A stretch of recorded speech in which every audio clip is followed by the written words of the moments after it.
cucu Luther. Semoga kita semua selalu dilimpahi kesehatan yang baik di tengah pandemi ini.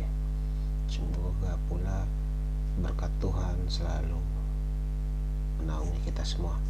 Kali ini cucu mau mengajak kita semua untuk mengikuti siaran pers ya dari pastor Katolik setanah Papua. Selama ini memang kalau cucu perhatikan dari gereja Katolik itu kurang keras bersuara ya mengenai berbagai persoalan pelanggaran HAM dan konflik di tanah Papua, di mana para uskupnya juga tidak memberikan suara yang tegas gitu. Nah, mungkin juga karena tidak tahan dengan situasi yang mereka temui sehari-hari, para pastor Katolik yang bertugas langsung terjun ke masyarakat mengeluarkan siaran pers seruan moral demi keadilan dan kebenaran oleh pastor Katolik setanah Papua. Mereka mengatakan bahwa kekerasan melahirkan masalah baru, dialog dan rekonsiliasi cara bermartabat untuk menyelesaikan konflik di tanah Papua. Baik, cucu akan bacain buat kita semua ya. Silakan mendengarkan dengan seksama. Jangan lupa like video ini, komen, kemudian share ya. Dan bagi yang belum subscribe, dimohon untuk segera subscribe. Pengantar. Papua, tanah dan manusia terberkati. Pada tanggal 5 Februari 1855, misionaris Karl Wilhelm Otto dan Johann Gottlob Geisler menginjakan kaki di Pulau Mansinam, Manokwari.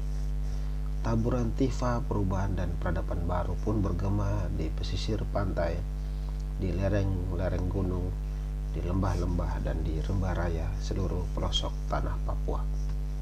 Pada rentang waktu selanjutnya, para misionaris Protestan dan Katolik hadir menyapa orang Papua.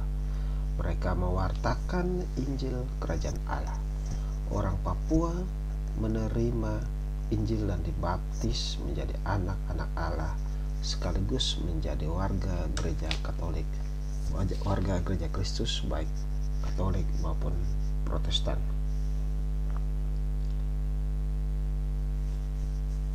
Yesus, Injil, dan gereja ketiganya menyatu dalam hidup orang Papua. Kebiasaan perang di antara suku-suku di Papua lambat laun berganti persaudaraan erat. Demikian halnya tradisi pengayuan pun berhenti. Tradisi pengayuan itu adalah perburuan kepala ya, pemenggalan kepala untuk dibawa pulang gitu. Orang Papua hidup damai sebagai saudara. Para misionaris membawa orang Papua kepada budaya kehidupan, budaya hidup damai dan bersaudara di dalam kesatuan sebagai anak-anak Allah, bahwa dalam nama Tuhan Yesus Putra Allah dan ada kehidupan kekal, suatu kehidupan yang damai, sejahtera, bahagia, dan berumur panjang. Tetapi bagaimana dengan saat ini? Situasi Papua sudah sangat berubah dan berbeda. Kita tentu ingat ada kalimat bijak dari Profesor J.E. Said, tapi dalam Indonesian Lawyers Club pada tanggal 22 April 2012.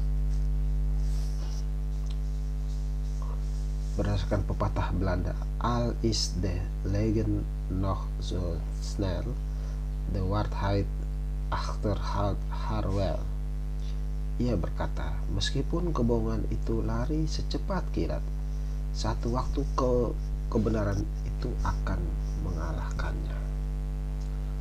Latar belakang seruan. Beberapa uskup Indonesia bertemu Menteri Koordinator Bidang Polhukam Mahfud MD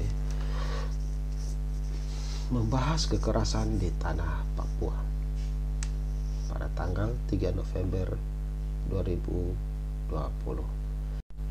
Menyusul pembunuhan pewarta Rufinus Tigau, seorang katekis Katolik di Kabupaten Intan Jaya, Papua, para pemimpin gereja Katolik bertemu dengan pejabat keamanan tertinggi Indonesia guna mendesak pemerintah meredakan ketegangan melalui dialog.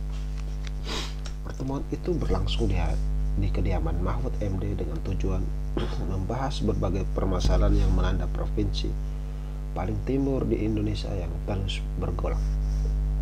Hadir dalam pertemuan itu Uskup Agats Monsinyur Aloysius Murwito FM dan Uskup Amboina Monsinyur Petrus Canisius Mandagi MSc yang waktu itu adalah administrator apostolik Keuskupan Agung Merauke. Sekarang beliau sudah menjadi Uskup Agung Merauke ya. Bersama dengan Kardinal Ignatius Suharyo Harjoatmojo, Ketua Konferensi Wali Gereja Indonesia atau KWI. Uskup Mandagi waktu itu mengatakan kepada UCA News bahwa pertemuan selama 1 jam itu dimaksudkan untuk membahas berbagai masalah di tanah Papua, terutama masalah kekerasan. Uskup Indonesia prihatin dengan situasi tersebut. Dia mengatakan tidak ada kasus khusus yang dibahas dalam pertemuan itu. Sebaliknya, pembicaraan difokuskan pada penderitaan yang ditimbulkan oleh kekerasan, baik pada warga sipil setempat maupun pada pasukan keamanan. Dikatakan lebih lanjut bahwa orang Papua itu baik. Jangan ada orang termasuk militer, polisi, dan petugas gereja yang memandang rendah mereka. Intervensi militer hanya memperburuk ketegangan. Akhirnya, harapan kami adalah menghentikan kekerasan di tanah Papua. Apa yang terjadi setelah pertemuan itu? Pada Jumat 6 November 2020, TNI Polri tetap melanjutkan operasi di Sugapa, Intan Jaya, Papua. Jajaran Komando Pertahanan 3 memastikan pasukan TNI dan Polri tetap melanjutkan operasi penegakan hukum terhadap kelompok kriminal bersenjata di Sugapa, Intan Jaya, Papua. Mereka mengatakan, kami tidak akan dihentikan pasca tewasnya satu prajurit TNI atas nama Pratu Firdaus Kurniawan yang ditembak oleh KKSB pada Jumat 6 November 2020. Kami mencoba mencatat sejumlah peristiwa kemanusiaan yang terjadi terhadap masyarakat sipil, orang asli Papua maupun non-Papua di tanah Papua selama 2 tahun, yaitu 2018 sampai 2020. Penembakan terhadap karyawan PT Istaka Karya pada tanggal 2 Desember 2018 terjadi. Juga operasi militer di Nduga yang mengakibatkan pengungsian masyarakat secara besar-besaran. Berikutnya, ujaran rasisme menyebut mahasiswa Papua monyet. Pada tanggal 15 Agustus 2019, 2 hari menjelang hari kemerdekaan, para mahasiswa menggelar aksi demo memperingati perjanjian New York 19 Agustus 1962 di antara Belanda dan Indonesia. Aksi demo itu diinisiasi oleh Aliansi Mahasiswa Papua dan Free WP di beberapa kota. Namun kota Surabaya dan Malang menjadi sorotan utama karena telah terjadi ujaran kebencian bernada rasisme terhadap mahasiswa Papua. Peristiwa itu telah memicu gelombang protes dan unjuk rasa di mana-mana yang tidak sedikit menimbulkan korban dan kerugian materi. Berikutnya, penembakan terhadap tokoh-tokoh agama oleh oknum aparat keamanan dari tim gabungan TNI Polri. Korban Pendeta Yeremia Zanambani. Kisah paling tragis terjadi pada Sabtu 19 September 2020. Sore menjelang malam terjadi pukul 17.40 waktu Indonesia Timur. Pendeta Yeremia Zanambani ditembak oleh oknum militer Indonesia di kampung Hitadipa, Intan Jaya. Berikutnya, korban pewarta muda Gereja Katolik Agustinus Dwi Tau, 23 tahun. Dia ditembak pada tanggal 7 Oktober 2020 oleh anggota TNI non-organik dan Satuan Yoni Rider 400 Brawijaya.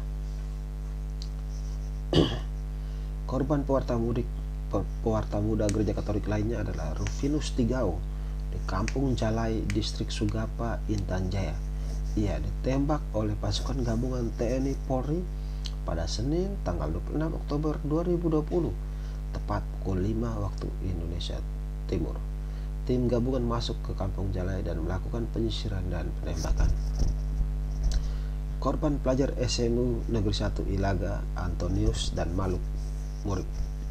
Mereka ditembak pada tanggal 21 November 2020 setelah mendengar pengumuman libur sekolah. Mereka berdua hendak berlibur ke kampung halamannya di distrik Agandugume, tetapi di tengah jalan mereka dihadang dan ditembak. Berikutnya adalah pembungkaman dan penangkapan. Pertama, pembungkaman ruang berdemokrasi mahasiswa atau masyarakat oleh tim gabungan TNI Polri. Pada Selasa 27 Oktober 2020 di Kota Jayapura terjadi penangkapan hingga penembakan oleh aparat gabungan TNI Polri terhadap mahasiswa yang mengikuti demo damai penolakan Otsus Jilid 2. Berikutnya penangkapan anggota Majelis Rakyat Papua atau MRP sebagai cermin pembungkaman terhadap orang asli Papua.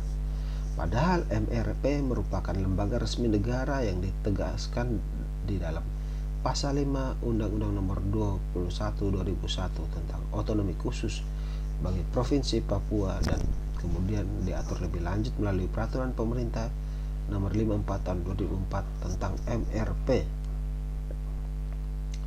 Kami juga mencatat beberapa pernyataan yang sangat meresahkan hati kami ini yang selalu hidup damai bersama umat Tuhan di tanah Papua.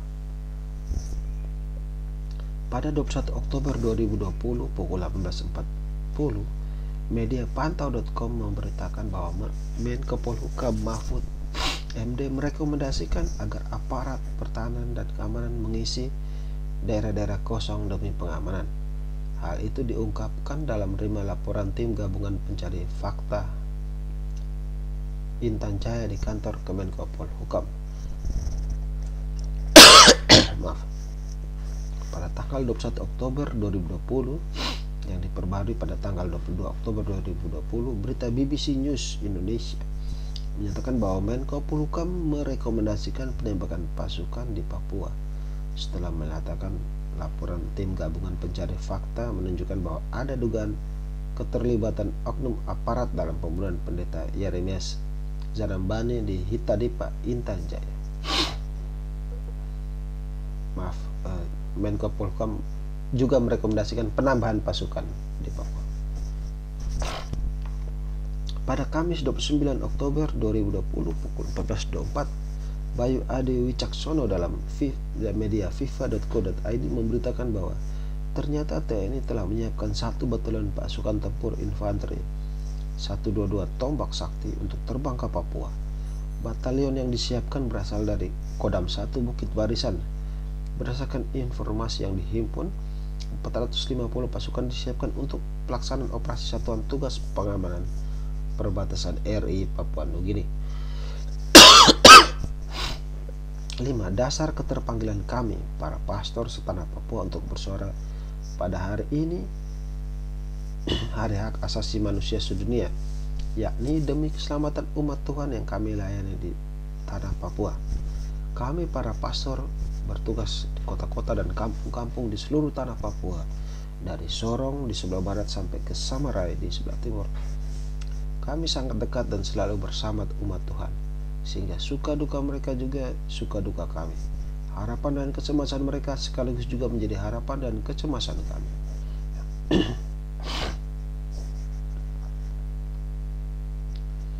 Faktor kedekatan itu membuat kami selalu melihat fakta-fakta dan mendengar sendiri apa yang terjadi dengan umat Tuhan di lapangan. Kami mendengar apa yang mereka bicarakan secara jujur, dan selama ini kami merekam semua kondisi real itu dengan baik. Setelah berunding bersama, maka kami para pastor sepakat untuk membuat seruan bersama hari ini, tanggal 10 Desember 2020, yang bertepatan dengan hari HAM sedunia. Kami merasa terpanggil untuk menjadi corong, menyuarakan hati nurani umat yang dipercayakan Tuhan dalam misi pengembalaan kami di seluruh tanah Papua. Kami menyuarakan rintihan hati nurani ibu-ibu hamil yang sedang menyusui, anak-anak kecil, orang tua dan anak muda, orang-orang yang sakit, yang buta, yang tuli, yang lumpuh, semua yang tak berdaya. Mereka semua yang kini hidup dalam kecemasan dan ketakutan di seluruh tanah Papua, terutama di kampung-kampung pedalaman. Seruan kami yang pertama ditujukan kepada dua kubu yang bertikai, yakni kubu TNI Polri dan kubu TPN OPN. Kami mohon agar kedua belah pihak yang adalah manusia bermartabat segera hentikan kekerasan bersenjata dan membuka ruang untuk berunding dalam dialog bermartabat yang dapat dimediasi oleh negara atau kelompok netral dan independen. Sebab kekerasan tidak pernah akan menyelesaikan permasalahan di tanah Papua, malahan akan menambah sejuta kesengsaraan dan masalah baru. Kekerasan akan melahirkan dendam dan kekerasan baru yang membunuh kehidupan. Sadarlah bahwa keselamatan nyawa umat manusia tidak berada di ujung laras senjata, saudara sekalian. Surat kami yang kedua ditujukan kepada Bapak Presiden Republik Indonesia sebagai Panglima tertinggi supaya segera menggelar pertemuan dengan Kapolri dan Panglima TNI untuk mengevaluasi dampak dari penambahan pasukan ke tanah Papua dan secepatnya menarik kembali semua pasukan non-organik gabungan TNI Polri dari seluruh tanah Papua. Surat kami yang ketiga ditujukan pada MRP dan DPRP Papua Barat supaya segera menetapkan regulasi-regulasi yang memihak kepada orang asli Papua. Menurut kami, rumusan regulasi-regulasi yang kontekstual dan bernilai keberpihakan adalah langkah yang sangat bermartabat dalam menghargai dan menyelamatkan OAP yang sedang menuju ambang kepunahan. Seruan kami yang keempat ditujukan kepada Bapak Gubernur Papua, Lukas NMB. Kami mendukung pernyataan Administrator Diosesan Keuskupan Timika, Pastor Martin E. Kwayo PR tertanggal 11 Oktober 2020 yang meminta agar Bapak Gubernur mencabut rekomendasi WUPK Blok Wabu di Intan Jaya jika benar bahwa Bapak Gubernur yang merekomendasikannya, sebab Blok Wabu merupakan penyebab konflik, pengungsian masyarakat lokal dan korban jiwa. Surat kami yang kelima ditujukan kepada Ketua Konferensi Wali Gereja Indonesia Bapak Ignatius Kardinal Suharyo dan segenap anggota KWI. Kami para pastor Papua ingin bertanya, mengapa bapak-bapak pimpinan Gereja Katolik Indonesia tidak membahas secara holistik, serius dan tuntas mengenai konflik terlama di tanah Papua dalam beberapa tahunan KWI? Ada apa dengan tanah Papua ini? Sekali lagi kami berharap, merindukan dan memohon agar Bapak Kardinal dan para uskup se-Indonesia jangan tinggal diam atau seakan-akan tidak mau tahu dengan kondisi terlukanya rasa kemanusiaan umat Tuhan di tanah Papua, terutama ras Melanesia yang sedang menuju ambang kepunahan. Kami merasa heran dan sekaligus tersisih karena mendengar bahwa KWI begitu cepat menyatakan sikap dan ungkapan duka cita terhadap peristiwa kekerasan yang terjadi di Lewonu, Lembantongoa, Palolo, Kabupaten Sigi, Sulawesi Tengah, sedangkan duka dan kecemasan serta terbunuhnya manusia Papua terasa luput dari perhatian, perlindungan dan bela rasa KWI. Seruan kami yang keenam ditujukan kepada Konferensi Episkopal Papua yang terdiri dari 4 uskup dan 1 administrator diosesan, juga sekalian para pimpinan ordo terikat yang berkarya di tanah Papua. Kami para imam se-Papua merindukan sikap yang tegas dan penuh keberpihakan terhadap manusia Papua dan semua orang lain yang di tanah Papua ini yang terbunuh dan yang sedang terluka nurani. Kami merindukan gembala yang berada di tempat yang paling depan untuk bertindak menyelamatkan umat Tuhan, seperti yang ditunjukkan oleh almarhum Uskup Herman M. Munninghoff OFM dan almarhum Uskup John Philip Saklil. Mereka telah mengangkat realitas penderitaan umat Tuhan di tanah Papua ini. Tapi kini rasanya seakan-akan semangat perjuangan mereka hilang, terkubur bersama jasad mereka yang kaku di dalam liang lahat. Di manakah suara para pemimpin kami saat ini untuk menyikapi tragedi kemanusiaan di bumi cendrawasih? Seruan kami yang ketujuh ditujukan kepada pemerintah Indonesia dan para investor. Camkanlah bahwa tanah Papua bukanlah tanah kosong yang tak bertuan. Pemilik tanah Papua adalah orang Papua yang juga sekaligus adalah ahli warisnya. Tanah ini sudah dibagi secara jelas kepada pemiliknya, yakni 7 wilayah adat, masing-masing Lapogo, Mepogo, Haanim, Bomberai, Domberai, Saireri, dan Mamta. Seruan kami yang ke-8 ditujukan kepada kelompok rawan pemicu konflik horizontal Nusantara, KNPB, Barisan Merah Putih, Bintang Kejora, Pro NKRI, dan Pro Papua Merdeka di seluruh tanah Papua. Kita semua adalah insan yang beriman kepada Tuhan Yang Maha Esa dan manusia yang adil dan beradab. Marilah kita menyelesaikan semua masalah di tanah Papua dengan cara bermartabat. Camkanlah bahwa ada perbedaan ideologi dan pendapat, tetapi baiklah kita duduk bersama dalam suasana saling menghargai dan menghormati untuk mencari solusi yang tepat demi ketentraman dan kedamaian di tanah Papua ini. Seruan kami yang ke-9 ditujukan kepada para pemimpin pemerintahan daerah di seluruh tanah Papua, gubernur, wali kota, dan bupati. Kami sangat mendukung dan mendoakan saudara dalam memimpin pemerintahan di tanah Papua ini. Saudara adalah titipan Tuhan untuk memimpin semua manusia, warga masyarakat di tanah Papua, agar hidup berdampingan secara damai, adil, dan sejahtera.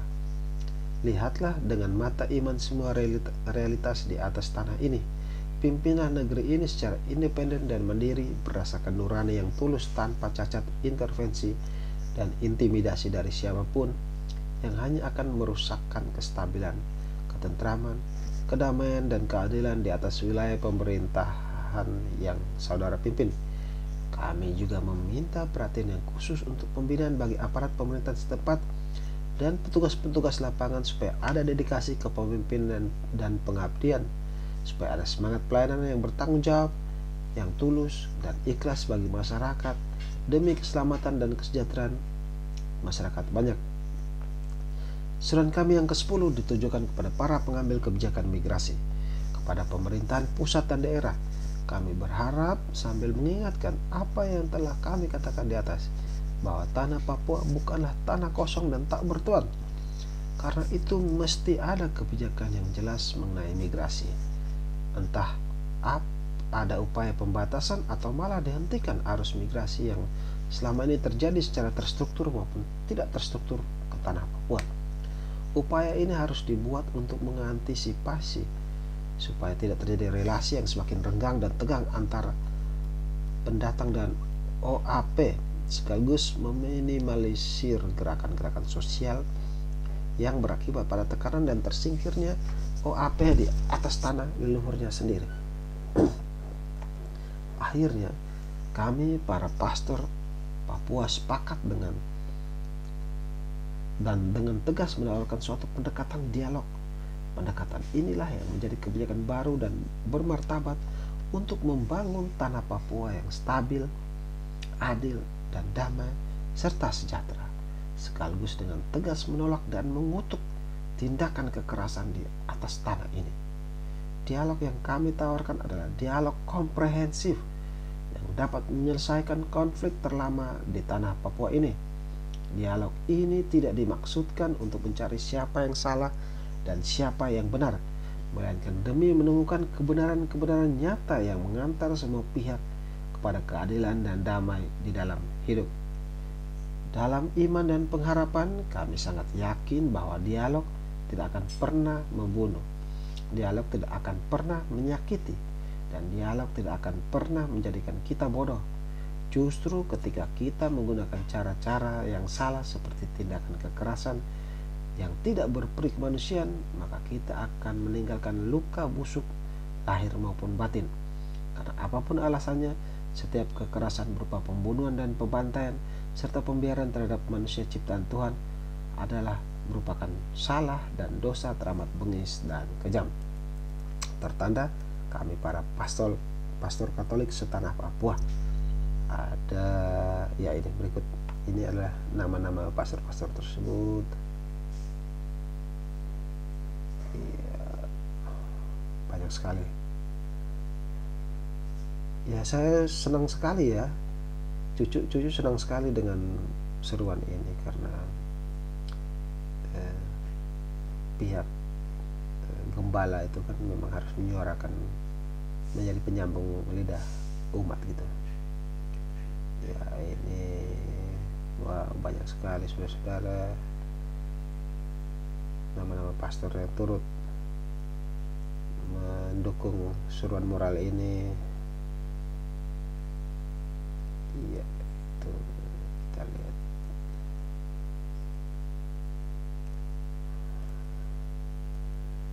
Wow, ada totalnya 147 pastor.